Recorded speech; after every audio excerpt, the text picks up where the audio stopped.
چیزیں چھوڑے جا رہا ہوں۔ امت کو بڑی فکر تھی کہ سرکار جب دنیا سے پردہ فرما جائیں گے، سرکار دنیا سے وصال فرما جائیں گے، تو ہم کس سے فائدہ اٹھائیں گے؟ وہ کون ہوگا جس کی طرف ہم دیکھیں گے؟ وہ کون ہوگا جس سے ہم دین سیکھیں گے؟ وہ کون ہوگا جس سے ہم فائدہ اٹھائیں گے؟ یہ فکر امت کو تھی، ہونی بھی چاہیے، کل بھی ہونی چاہیے، آج بھی ہونی چاہیے۔ تو حضور صلی اللہ علیہ وسلم نے اس چنتا، اس فکر، اس تردد، اس اضطراب کا علاج بتایا۔ ترکت فیکم الثقلین، سنو گھبراؤ مت، پریشان خاطر مت ہو کہ میرے جانے کے بعد تم ہلکے ہو جاؤ گے۔ تمہارا سارا وزن نبی سے ہے، بلا شبہ امت کا وزن نبی سے ہے، ورنہ امت کیا چیز ہے؟ امت تو اپنے نبی سے امت ہے۔ سارا وزن، ساری عزت، سارا سہاگ تو امت کا نبی سے ہے۔ لیکن حضور فرماتے تم گھبراؤ مت، جب تمہاری آنکھوں سے ہم اوجھل ہو جائیں تو اس کا علاج کر کے ہم جا رہے ہیں، اور وہ علاج یہ ہے کہ میں تمہارے درمیان دو وزنی، معیاری، بنیادی چیزیں چھوڑ کے جا رہا ہوں۔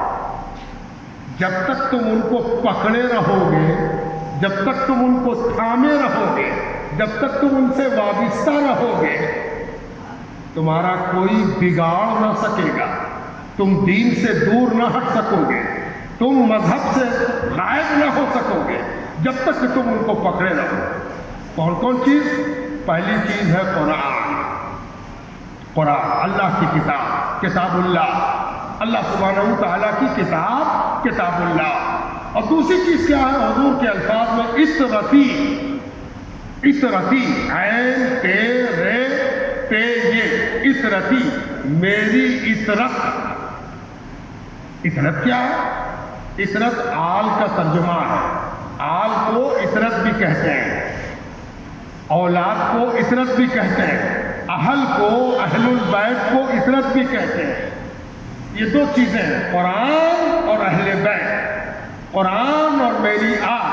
اگر ان دونوں کے تمسک، پکڑے رہنا، تھامے رہنا، وابستہ رہنا، منسلک رہنا، جڑا رہنا، ملحق رہنا، یہ اگر تم کو حاصل ہو گیا تو تم کبھی بھی بے وزن نہیں ہو پاؤ۔ یہ جو تعلیم تھی سرکار دو عالم صلی اللہ علیہ وسلم کی، اس تعلیم نے اہل بیت کو دین کی اساس بنا دیا تھا، اور دین کی حقیقت کو سب سے زیادہ سمجھنے والا اور برتنے والا بنا دیا تھا کہ حضور صلی اللہ علیہ وسلم کی امت کبھی بھی اہل بیت کو نہ چھوڑے۔ چنانچہ آپ جانتے ہیں کہ اللہ کے رسول کا مزاج یہ تھا کہ آپ آنے والی چیزوں سے زیادہ ڈراتے تھے، زیادہ تیاری کرانا بھی چاہیے۔ آپ مدرسے میں پڑھتے ہیں تو آپ کی جتنی پڑھائی ہوتی ہے، جتنا درس آپ کو ہوتا ہے، جتنی مشق آپ کو کرائی جاتی ہے، وہ سب کس لیے کرائی جاتی ہے؟ امتحان ہونے والا ہے۔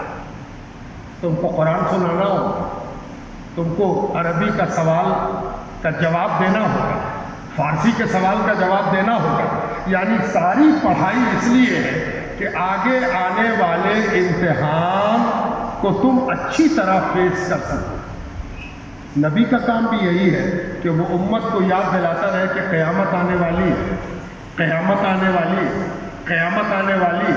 یہ ساری تیاری جو ہم لوگ کرتے ہیں، نماز، روزہ، زکوٰۃ، حج، بندوں کے حقوق، اللہ کے حقوق، رسول کے حقوق، یہ سب کاہے کو ہے؟ قیامت کی تیاری ہے۔ اگر قیامت نہ ہوتی تو یہ سب بے معنی ہو جاتا، سب قیامت کی تیاری۔ اور آپ اگر اس حوالے سے قرآن و حدیث کو کھولیں تو آپ کو محسوس ہوگا کہ بے شمار آیات، بے شمار احادیث قیامت کے بارے میں آئی۔ سرکار دو عالم روز قیامت کا ذکر کرتے تھے، کسی نہ کسی حوالے سے قیامت، آخرت، عاقبت، اس کا ذکر کرتے تھے۔ جانتے ہیں اسی طرح سرکار دو عالم اہل بیت کا تذکرہ بھی کرتے تھے۔ جتنی روایات اہل بیت کے سلسلے میں آئی ہیں کسی دوسرے نبی سے وابستہ لوگوں کے بارے میں نہیں آئی۔ سب سے زیادہ احادیث اہل بیت سے متعلق حدیث کے مجموع میں آج بھی موجود ہے، غائب نہیں ہوئی۔ کوئی ایسا حدیث کا مجموعہ نہیں ہے جس میں اہل بیت سے محبت، اہل بیت کے حقوق، اہل بیت کی نگہداشت سے متعلق احادیث نہ ہو۔ چنانچہ لگاتار آپ حدیث کے مجموعے دیکھ جائیے، کبھی کبھی آپ کو حیرت بھی ہوگی کہ اتنی بتانے کی کیا ضرورت ہے، یہ تو فطری بات ہے، لیکن یہ بتانا اس لیے تھا کہ سرکار دو عالم اس دور کو دیکھ رہے تھے اور اس دور کو بھی دیکھ رہے ہیں کہ اہل بیت سے جو فرار ہے، اہل بیت سے جو انقباض ہے، اہل بیت سے جو دوری ہے، اس کو سرکار دو عالم دیکھ رہے تھے۔ سرکار دو عالم کو معلوم تھا کہ میری امت کا ایک طبقہ جو اپنے کو میری امت کہے گا، وہ دنیا کے لیے، مال کے لیے، عورت کے لیے، دنیاوی عزت کے لیے، دنیاوی فلاح و بہبود کے لیے میرے اہل بیت کی دشمنی کرے گی۔ اور یہ ثابت ہو کے رہا کہ سرکار دو عالم کا یہ اندازہ زمین پر اتر آئے۔ آج بھی یزید کی حمایت کرنے والے مٹھی بھر صحیح لیکن دنیا میں موجود ہیں، اور وہ آج بھی یزید کی حمایت کرنے میں لگے ہوئے ہیں، لیکن الحمدللہ اتنی بڑی امت کی آبادی ان کے اہل بیت کی وفاداری میں اپنے آپ کو پیش کیے ہوئے ہیں کہ قرآن کی وہ آیت یاد آتی ہے کہ اللہ تعالیٰ ارشاد فرماتا ہے اِنَّا أَعْطَيْنَاكَ الْكَوْثَرَ۔ یہ بڑی مشہور صورت ہے قرآن کی، اور یہ اس لیے بھی بڑی نمایاں ہے کہ یہ قرآن کی سب سے چھوٹی صورت ہے۔ اس سے چھوٹی سورت کوئی اور نہیں، سب سے چھوٹی سورت۔ سب سے بڑی سورت سورہ بقرہ، اور سب سے چھوٹی سورت سورہ کوثر۔ اور آپ جانتے ہیں کہ یہ کب نازل ہوئی تھی؟ یہ تب نازل ہوئی تھی جب اللہ کے رسول کے صاحبزادے ام المومنین سیدہ خدیجۃ الکبریٰ کے بیٹے، سرکار دو عالم کے بیٹے اس دنیا سے رخصت ہو گئے، انتقال ہو گیا، وفات ہو گئی۔ اس وفات سے ایک چیز کا اور اندازہ ہوا کہ جو لوگ اسلام کے دشمن تھے وہ کتنے بڑے ظالم اور سفاک تھے، کتنے بڑے نردئی تھے، نرمم تھے، پتہ نہیں انسان تھے کہ شیطان تھے۔ آج بھی اگر کسی کا بیٹا اس دنیا سے چلا جائے تو جو سنتا ہے اس کی آنکھ نم ہو جاتی ہے۔ کسی کی اولاد دنیا سے چلی جائے تو سن کے دل کو صدمہ ہوتا ہے۔ اگر دل کو صدمہ نہ ہو تو شاید اسی کے لیے قرآن کا اشارہ ہے کل انعام بل هو اضل، وہ تو جانور سے بدتر ہے۔ ارے جانور کو بھی اپنی اولاد کے مرنے کا غم ہوتا ہے۔ اگر آپ نے غور سے دیکھا ہوگا تو گائے کا بچہ اگر گائے کی نظر سے اوجھل ہو جائے، بکری کا بچہ اس کی نظر سے اوجھل ہو جائے، کتی کا بچہ، کتیا کا بچہ اس کی نظر سے اوجھل ہو جائے تو کس بے چینی میں ماں ہوتی ہے، اللہ اکبر، کیسی پریشانی میں ہوتی ہے نا؟ یہ باتیں کوئی ڈھکی چپی ہے۔ قرآن نے جو کہا کل انعام بل هو اضل، یہ تو جانور جیسے ہیں، بلکہ جانور بھی ان سے اچھے ہیں، یہ تو جانور سے بھی بدتر ہے۔ وہاں حضور کے بیٹے کا انتقال ہو رہا ہے اور یہاں کفار مکہ ہنس رہے ہیں، مذاق اڑا رہے ہیں، تمسخر کر رہے ہیں، لذت لے رہے ہیں، انجوائے کر رہے ہیں، سیلیبریٹ کر رہے ہیں بیٹے کی موت کا۔ اور کیا کہہ رہے ہیں؟ ایک دن تو محمد کے پاس سے سب بھاگ جائے صلی اللہ علیہ وسلم۔ اگر بیٹا زندہ ہوتا تو کم سے کم باپ کے ساتھ رہتا، ماننے والوں کے جو طبقے ہیں وہ سب بھاگ جائے، بیٹا ہوتا تو کم سے کم باپ کے ساتھ کھڑا رہتا۔ اب تو بیٹا بھی مر گیا، اب تو محمد صلی اللہ علیہ وسلم الیاذ باللہ نپتر ہو گیا۔ ان کا کوئی ونش نہیں رہا، نروش ہو گئے، ان کی جڑ کٹ گئی۔ یہ سب عربی میں ابتر کے معنی میں آتا، ابتر، جس کی کوئی اولاد نہ ہو، نپتر ہو جائے، نرشنس ہو جائے، جس کا کوئی نام لیوا نہ ہو، اس کو عربی میں ابتر کہتے ہیں۔ یہ ابتر کا لفظ اللہ نے بعد میں استعمال کیا ہے، پہلے کفار مکہ نے حضور کو ابتر کہا۔ جب انہوں نے ابتر کہہ دیا تو قرآن کی آیت نازل ہوئی، نبی کا غم سے نڈھال سینہ، نبی غمزدہ، نبی پریشان۔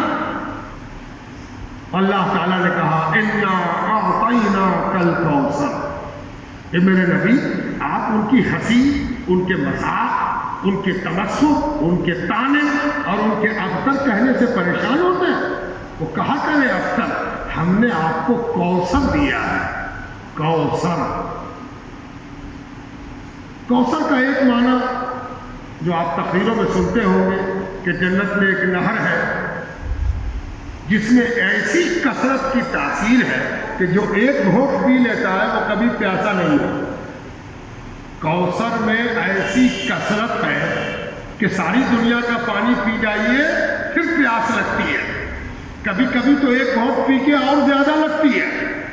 ایک گھونٹ پی کے اگر کوئی گلاس آپ سے لے لے تو آپ ایک گھونٹ نہ ملنے تک تو چپ تھے، ایک گھونٹ پی کے چھیننے والے سے پتہ نہیں کتنی لڑائی کیجیے گا، اور وہ کہے گا کہ ایک گھونٹ تو پیجیے گا، نہیں ایک گھونٹ نہیں پلاؤ،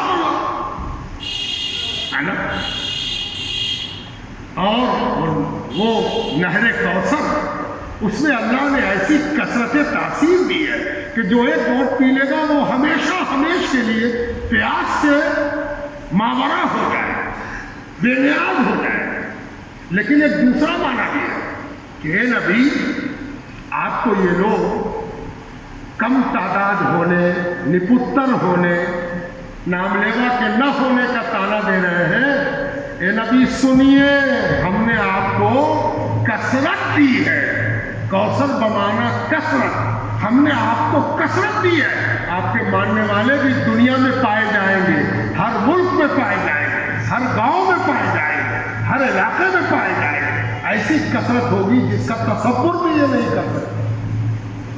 آج 1400 برس بعد یہ دنیا کی سچائی ہے کہ دنیا کی سب سے بڑی قوم مسلمان ہے، سب سے بڑی قوم۔ آپ کا سینسس، آپ کی مردم شماری ٹھیک سے نہیں ہوتی۔ اگر دنیا کی سطح پر آپ کو ٹھیک سے گنا جائے ایمانداری کے ساتھ، ڈر لگتا ہے گننے والوں کو بھی، وہ گنتے گنتے 100 کو 10 گن لیتے ہیں اور 10 کو 1 گن لیتے ہیں۔ اتنا ڈر ہے، اتنا خوف ہے۔ یہ ڈر بھی تب تک ہے جب تک آپ حسینی ہیں۔ معلوم ہے اس ڈر کا شجرا ہے، اس ڈر کا بھی شجرا ہے۔ ایک شجرا فردوسیہ ہے اور ایک شجرہ حسینیہ ہے، کہ جو حسینی شجرے میں جڑا ہوا ہے، فردوسی بھی حسینی شجرا، اس میں بھی امام حسین کا نام آتا ہے۔ جو امام حسین کے شجرے سے جڑا ہوا ہے اس کا ڈر اللہ تعالیٰ نے پیدا کیا ہے۔ یہ ڈر ہی تو تھا کہ یزید اور ابن زیاد کو 500 کلومیٹر آگے سے معلوم ہو گیا تھا کہ صرف 72 آدمی ہے، 72، باقی عورتیں ہیں اور ایک 73 ہوگا بس۔ لیکن اس کے مقابلے کے لیے کتنا لایا گیا؟ روایتیں اگر کھنالی جائیں اور تحقیق کے اصولوں کو پرکھی جائیں تو یہ بات ثابت ہو جاتی کہ 21,000 پکی بات، اس سے زیادہ کی تعداد ہوگی۔ اگر اور بے احتیاطی سے جوڑا جائے تو یہ تعداد تقریباً 40,000 تک جائے گی۔ لیکن پورے احتیاط، ثقافت، اوتھینٹسٹی کے ساتھ اگر جانچا جائے تو 21,000 کا لشکر 72 کے مقابلے میں تھا۔ یہ ڈر نہیں تو اور کیا ہے؟ 72 سے اتنا ڈر ہے کہ 21,000 لشکر اتارا گیا ہے۔ یہ ڈر ہی تو ہے، یہ خوف ہی تو ہے، یہ سراسیمگی تو ہے کہ 72 کے مقابلے میں 21,000۔ اس سے پتہ چلا کہ آج ہی گننے میں چھوڑتے نہیں ہیں۔ کل بھی عجیب معاملہ تھا کہ وہ 72 کو پتہ نہیں 72,000 گن رہے تھے یا کیا تھا، ڈر کے مارے انہوں نے 21,000 لایا۔